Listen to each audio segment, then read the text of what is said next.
మన వెంకటేష్ గారికి వేరే లెవెల్ కనెక్షన్ అసలు. అంటే కామెడీ సినిమాలు తరిగిపోతున్నాయి, ఓన్లీ ఎలివేషన్ సినిమాలు వస్తున్నాయి అన్న టైంలో అసలు వెంకటేష్ గారు కామెడీ కమ్ము మాస్ సీన్స్ కూడా కొన్ని ఉన్నాయి, ఫైట్ సీన్స్ కూడా. సో అంటే ఫ్యామిలీ జోలికి వస్తే ఎట్లుంటుందో చాలా బాగుందన్న మూవీ. అంటే ఓవరాల్ గా మొత్తం ఇంటి చుట్టూ తిరుగుతుంది, ఇంట్లో ఇల్లాలు వంటింట్లో రేంజ్ ఉందన్న సినిమా. లోపల కనెక్ట్ లోపలికి వెళ్ళిపోతాం, సినిమా లోపలికి వెళ్ళిపోతాం. అంటే ఇంట్లో ప్రతి ఇంట్లో జరిగేటట్టే వెళ్ళిపోయినాం లోపలికి. చాలా బాగుందన్న సినిమా. అంటే ఎక్స్ లవర్ ప్రజెంట్ వైఫ్ వీళ్ళ మధ్యలో కామెడీ అంటే స్టోరీ డిఫరెంట్ గా ఉందన్న. ఎక్స్ లవర్ తీసుకొచ్చి ఇంట్లో పెట్టడం, అంటే మనకి దేంట్లో నాని సినిమాలో చూసినాం. సో అట్లా ఎక్స్ లవర్ తీసుకొచ్చి ఇంట్లో పెట్టిండు, ఆమె అలగడం, ఆమె డైలాగులు వేయడం, దాన్ని తలకాయ పెట్టుకుని బయటికి పోవడం, మందాగడం, ఇదంతా బాగా అనిపించింది అన్న. చాలా బాగుంది సినిమా అన్న. సినిమాలో హైలైట్స్ అంటే ఏం చెప్తారన్న? సినిమాలో హైలైట్స్ వెంకటేష్ గారి కామెడీ అన్న.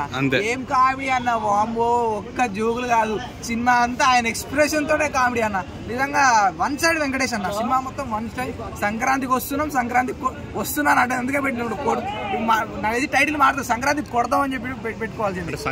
నిరాశ ఏం పరచలేదు, కాన్సెప్ట్ మీ తలకి ఎక్కలేదు, అర్థమైందే. ఇప్పుడు వస్తున్నట్టు సంక్రాంతికి వస్తున్నాం కదా, నేను పోతున్నా, ఆయన వస్తున్నాడు, ఓకే ఏదైతే ఏముంది కానీ దాన్ని ఏమంటారు, ఫ్యామిలీ సినిమా, అర్థమైందే. Family and comedy entertainment, commercial cinema ఏం కాదు, ఫుల్లీ ఎంటర్టైన్మెంట్ అంతే, అంతకుమించి ఏం లేదు. సినిమా ఆడుద్ది. కాకపోతే ఏంటంటే సంక్రాంతికి వస్తే ఎన్ని సినిమాలను చూడాలి, 3 వస్తున్నాయి కదా, ఇంకా అప్పు చేయాలా, ఇంకా లేకుంటే బ్యాంక్ లోన్ తీసుకోవాలి, అంతే, ఇంకా వేరే మార్గమే లేదు. ఓకేనా? సో అయితే సంక్రాంతికి వస్తున్నాం, సాంగ్స్ ఎలా అనిపించింది?